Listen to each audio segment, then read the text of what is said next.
Muchas gracias por estar de nuevo con nosotros en nuestro programa Protagonistas. El 30 de abril fue beatificado el doctor José Gregorio Hernández, un venezolano de excepción, un científico con acentuada vocación social. Fue bautizado por el pueblo como el médico de los pobres, lo que marca sin lugar a dudas una ocasión de gran alegría y esperanza para la sociedad venezolana, así como de una profunda reflexión.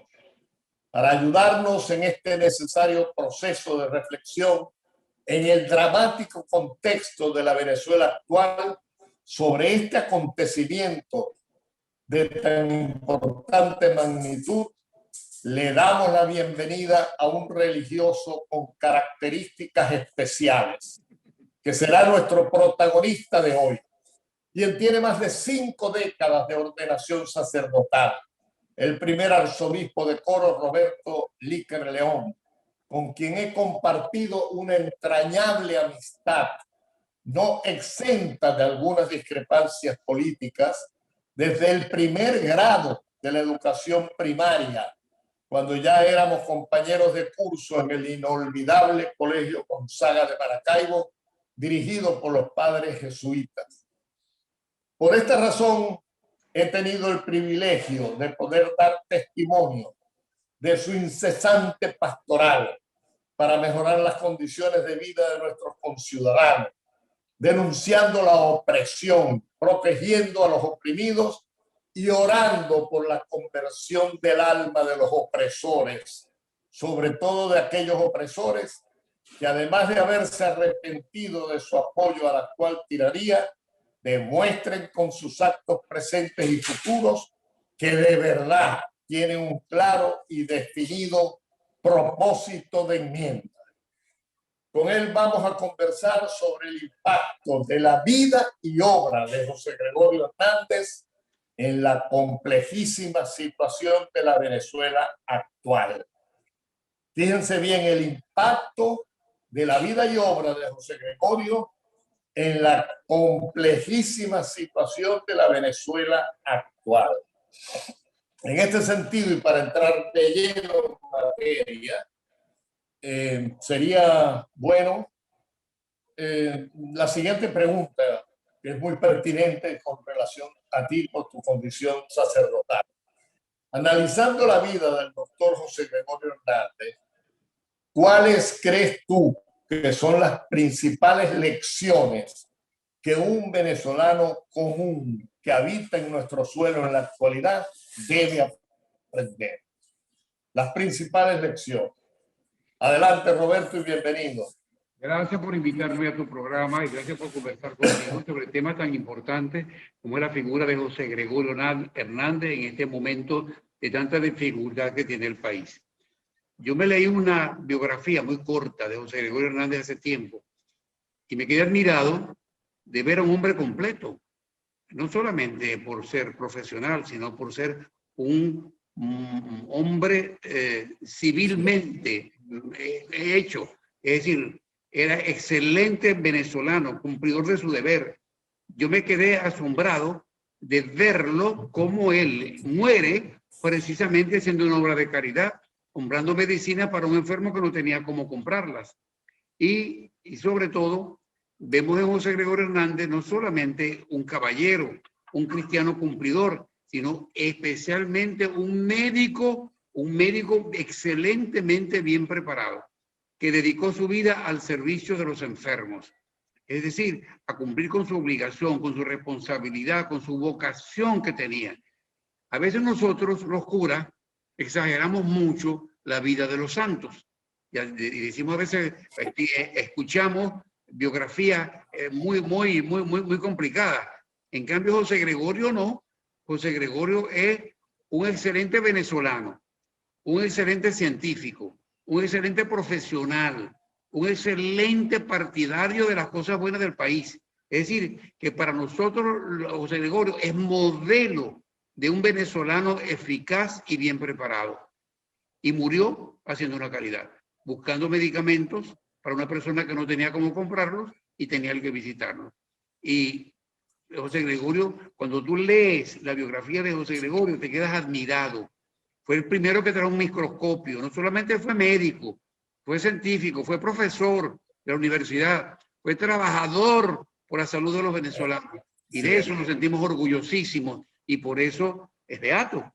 Porque a veces entendemos la beatitud como que fueran gente soqueta, ¿no, señor? José Gregorio fue un paquete de venezolano cumplidor de su deber como profesional y su deber como cristiano. Así es.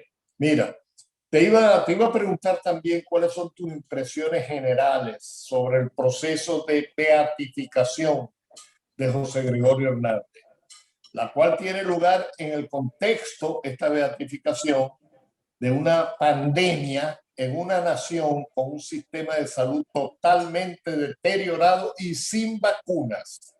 Bueno, en primer lugar, el proceso de beatificación es muy serio, es muy recio, es muy exigente. Tenemos que probar con documentos que José Gregorio Hernández fue un laico comprometido, un laico cristiano comprometido. Pero no solamente eso, sino que además de eso, lo que atrasa los procesos de beatificación o de santificación son los milagros. Porque todo el mundo dice, me hizo un milagro José Gregorio. No, un milagro es que los científicos, los médicos, los que saben de eso, den como resultado que esto que pasó en el paciente no tiene explicación médica, de que una persona, en el caso de José Gregorio, con el cerebro fuera, la muchacha con el cerebro fuera, ¿no? Recobre la salud sin ninguna señal de problemas. Tú sabes lo que es delicado el cerebro, ¿no? Y que esa niña sea hoy una mujer completa, sana, ese es el milagro. Por eso a veces lo que más cuesta en el proceso, primero hay que estudiar al personaje y después que se ve que el personaje es un ciudadano ejemplar, hay que pedirle al Señor algo que le dé fuerza a esa visión que tenemos del personaje que es el milagro. En el caso de José Gregorio, el ver a una niña con el cerebro de lado fuera, no sé cuántas horas, y que se recupere y que no tenga ninguna lesión al cerebro, completamente sana, es un milagro. Lo que atrasa muchas veces el proceso es el milagro. Y en este caso, José Gregorio lo hizo ciertamente como lo tenía que hacer. Una excelente presencia de intercesión de José Gregorio ante Dios para lograr la salud de esa muchacha. Sí. Mira, vamos a tener que ir a un breve corte, ¿no? Pero cuando regresemos, como en este programa tenemos que tocar muchos temas, claro, el centro es José Gregorio y su beatificación. Sería bueno que me dijeras cuál es tu balance, que de eso hemos hablado tú y yo en privado, sobre la actuación de la Iglesia en los últimos años frente a la situación del país. ¿Cuál es tu balance? Vamos a un breve corte y regresamos inmediatamente.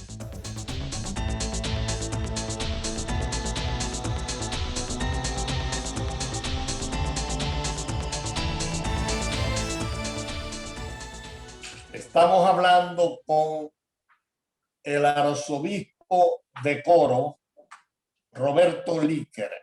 Estamos conversando sobre el impacto en la Venezuela actual de la vida y obra de José Gregorio Hernández. Y habíamos dejado en el aire una pregunta en el sentido de cuál es tu balance sobre la actuación de la Iglesia en los últimos años frente a la situación del país.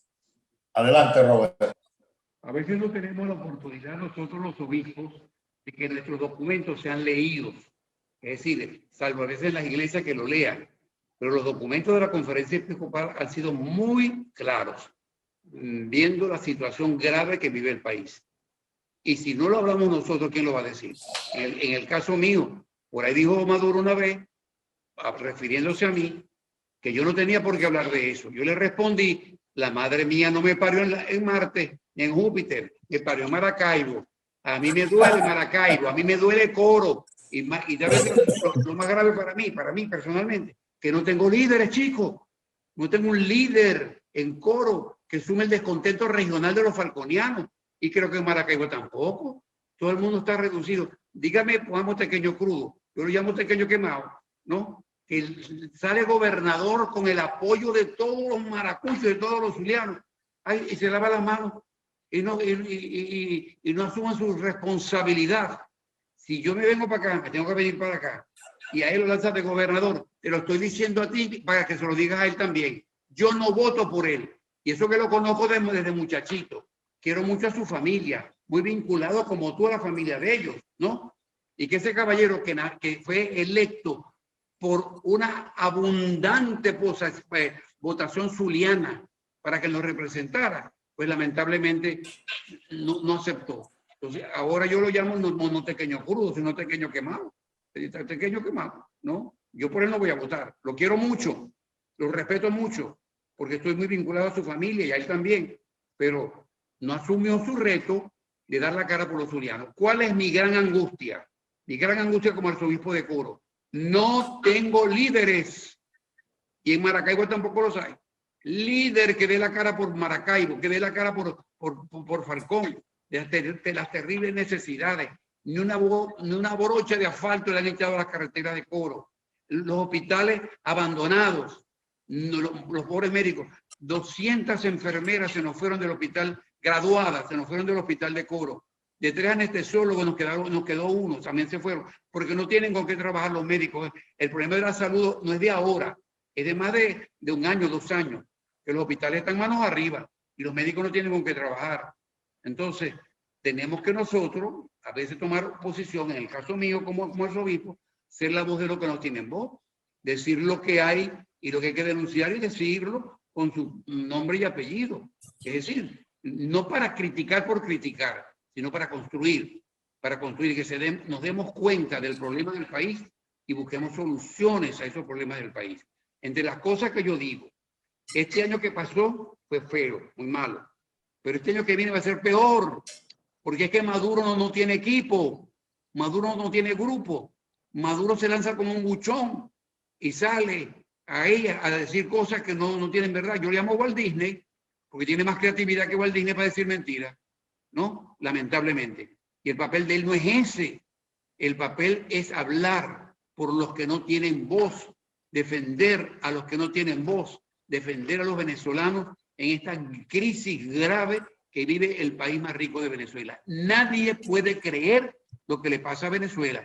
Nosotros estamos divididos, dicen que las próximas guerras van a ser por agua. Y resulta que estamos divididos por un gran río, el río Orinoco. Tenemos el estuario de agua dulce más grande de América Latina, el lago de Maracaibo. ¿Y cuál es la gran riqueza de Venezuela?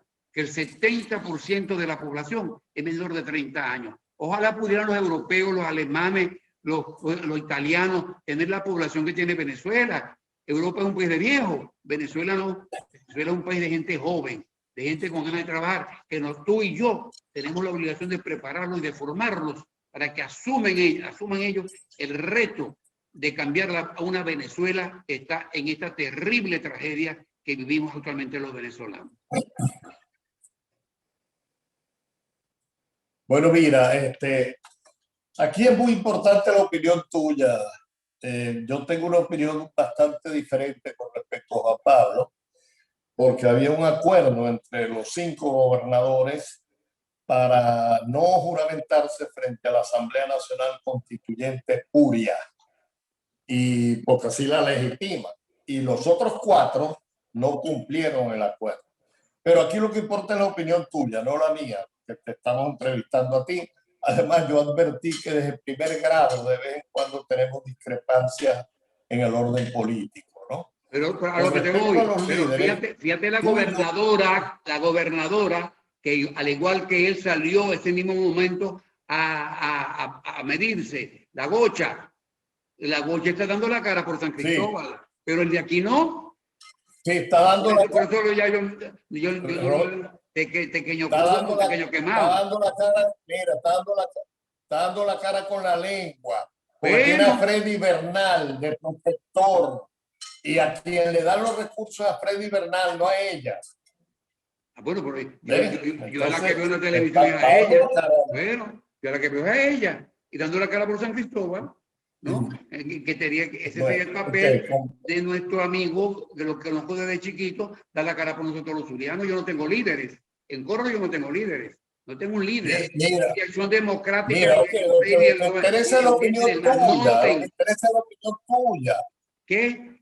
Mira, la opinión tuya es lo que interesa, pero yo tengo otro punto de vista. Y yo Bueno, respeto el claro, tuyo y tú se te respetas el mío. respeta, se te respeta, yo Tenemos la puntos de respeto, vista distintos. yo no ¿no? Pero en Mira, este momento, y con respecto a los nuevos líderes, mira, con respecto a los nuevos líderes, tú y yo tuvimos la ventaja de tener unos maestros excepcionales que nos ayudaron a formar. Yo pienso que tú y yo hoy en día, y creo que estás dispuesto a eso, y yo también, tenemos que ayudar a formar nuevos líderes, además de señalar de que no existen líderes de primera. Hay que ayudar a formarlos. Tenemos que ver qué inventamos para ayudar a formar esos nuevos líderes, como nos formaron a nosotros, los jesuitas, los líderes social cristianos, los dirigentes adecos, que nos metían incluso en cursos de varios días. Yo recuerdo que la juventud de ADE nos metían en la playa de Borja Romero 3 días. ¿Y quiénes eran los profesores? Prieto Figueroa, Rómulo Betancourt, Pagalarraga, nos ayudaron a formar. Nosotros tenemos que ver cómo ayudamos a formar a las nuevas generaciones. igual que nosotros, nos mandaban para Loreto. Bueno, pero aquí lo que interesa, aquí lo que interesa es tu opinión. Un ladrillo ese documento. Allá nos enseñaban a leer, nos enseñaban a improvisar, los jesuitas allá en Loreto, ¿no? Los fines de semana. Así es, así es. ¿No? Mira, una pregunta antes de irnos al otro corte. ¿Crees tú que es posible que la Conferencia Episcopal Venezolana actúe frente al desgobierno que hoy martiriza a Venezuela sin seguir los lineamientos generales del Vaticano, sobre todo considerando que el Papa Francisco es latinoamericano y jesuita? Porque yo he tenido que defender al Papa muchas veces porque piensan que la Conferencia Episcopal Venezolana actúa por la libre. El Papa no se entera, no sabe nada de lo que está haciendo la conferencia. Entonces, ¿cuál es tu opinión al respecto? Los documentos de la Conferencia Episcopal en estos momentos de crisis han sido muy claros. Hemos dado nuestra cara por Venezuela. Por supuesto, el Santo Padre también la tiene y sus documentos los apoyamos nosotros. De todas maneras, seguirá la conferencia. Lo que pasa es que a veces no tenemos los medios como hacer como populares los documentos de la conferencia, pero si los lees, están muy claros ante la situación del país, denunciando lo que está pasando en el país, y tenemos que seguirlo haciendo como conferencia episcopal. No tenemos por qué tener miedo, tenemos que tener amor por Venezuela y tenemos que defender a Venezuela en estos momentos de grave crisis que tiene el país. Bueno, mira, vamos a tener que ir a otro corte, se nos está yendo el tiempo y contigo una conversación es demasiado nutritiva y además sabrosa y se nos está yendo, ¿no?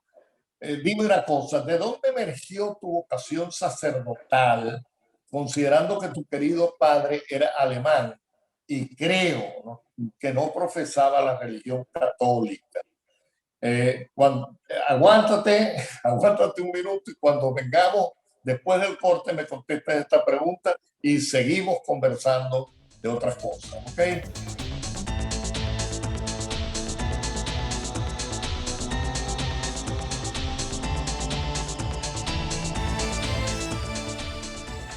Estamos conversando con Monseñor Arzobispo de Coro, el primer arzobispo de Coro, Monseñor Roberto Líquer.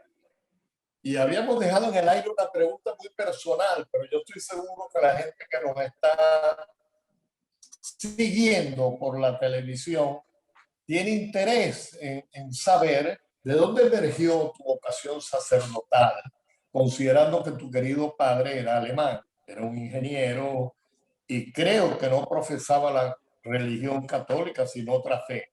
sería interesantísimo saber, que la gente sepa, yo creo que sí, pero la gente debería saber de dónde surgió una vocación tan fuerte y tan militante como la que tú tienes. En primer lugar, mi papá era luterano y mi papá dijo que la madre enseña a rezar y enseña a hablar. Luego en su casa se iba a rezar en católico y se iba a hablar en español. El único de los 8 hijos que hizo algún esfuerzo por aprender cosas en alemán. Pongamos, yo te canto villancicos en alemán mejor que los alemanes. Y eso que me lo enseñó mi padre, que era un bombillo de a 100 para música, era un bombillo de a 100. No sé cómo hizo para enseñarme esas cosas, ¿no? Es decir, mi papá me enseñó mucho. Y en mi casa la cultura nuestra, en mi casa era muy alemana. La comida nuestra era muy alemana. Sauerkraut, Rotkohl, Kartoffelsalat. Esas cosas eran alemanas y en mi casa eso era muy común, muy común. Mi mamá, Tú has mi mamá le ganaba las resultado muy alemanas. maracucho, muy maracucho. Perdona, mi mamá le ganaba a las alemanas porque mi mamá, las cosas que hacía en el horno, pavo, ante ganso, pernil, le ponía los condimentos criollos y la salsa de mi madre era más sabrosa que la de las alemanas, que era insípida, ¿no? Así que en mi casa toda la comida fue muy alemana, la cultura fue muy alemana, ¿no? Y muchas cosas de niños, como pongamos los huevos de Pascua, eso muy europeo, eso no había aquí. Árbol de Navidad. Yo le pregunto a los criollos venezolanos, ¿qué es un árbol de Navidad? ¿Un adorno de Navidad? No. El árbol de Navidad tiene su sentido navideño, es la vida. La muerte es el invierno. Todos los árboles se mueren. El único que queda vivito, verdecito, en medio de la nieve, que es la muerte, es el árbol de Navidad. El sentido del árbol de Navidad es la vida que nos trae Jesús con su nacimiento en Belén. Interesante. Bueno, aquí estoy absurdo. Mira, como estamos hablando... Dime. ¿Cómo? ¿Me ibas a agregar algo? No, solamente... ¿Me ibas a agregar algo? No, todavía estoy escuchando que me preguntes. Ok, no.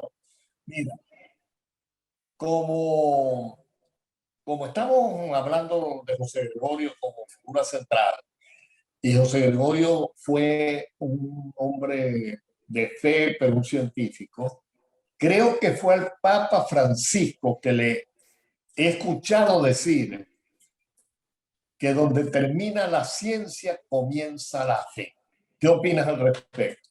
Yo estoy de acuerdo, porque José Gregorio Hernández, yo me leí lamentablemente una biografía de José Gregorio muy pequeña y me enamoré de José Gregorio.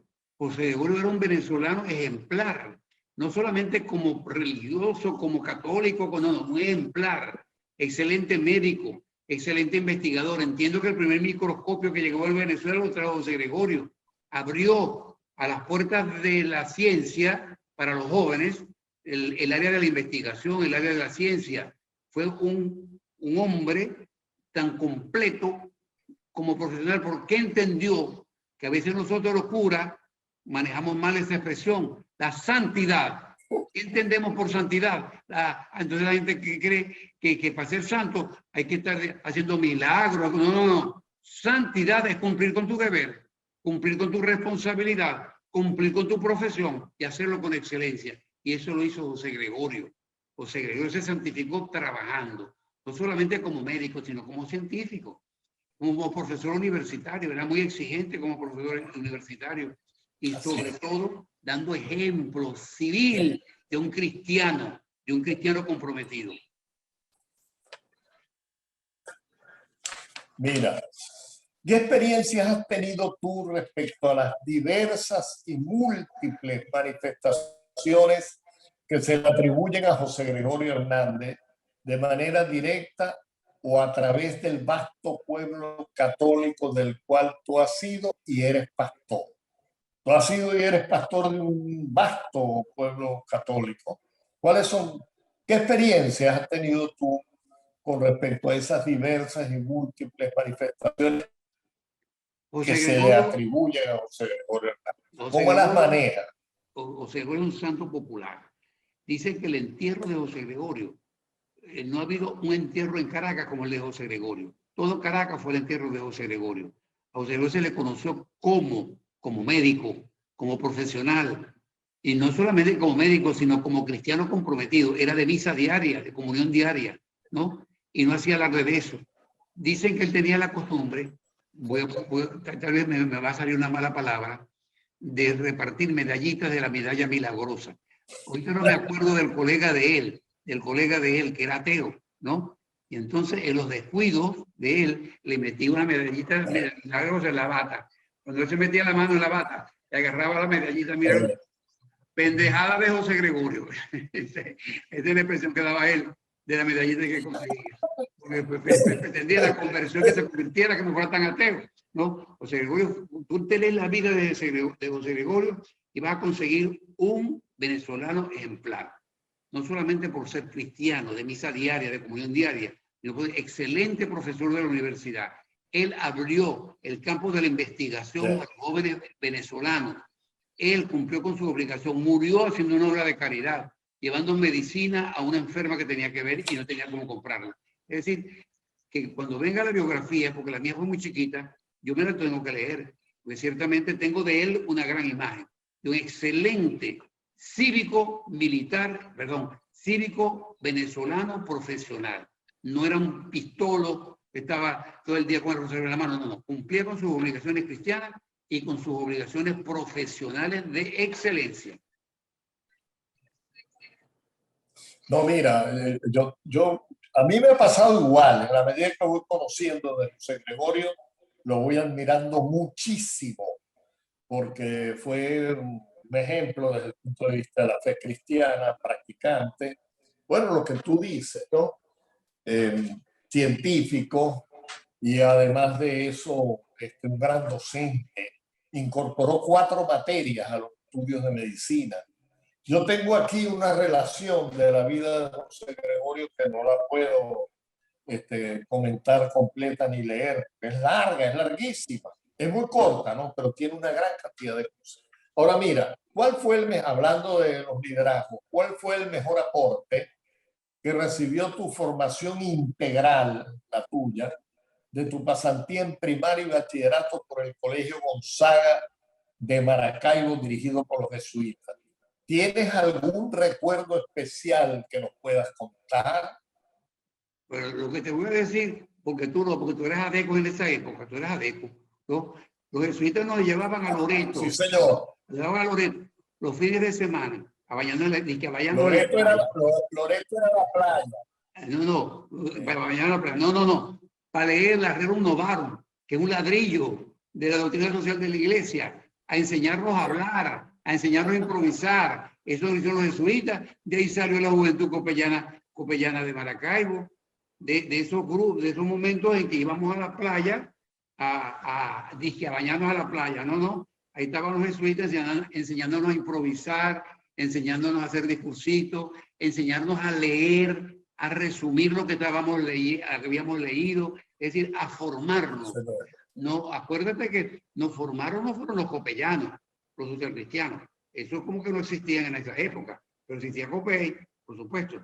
Y yo creo que los jesuitas nos formaron, en el caso nuestro, en el caso tuyo y en el caso de tu hermano también, porque no solamente era para los copellanos, era formarnos a los jóvenes que estábamos formándonos allá.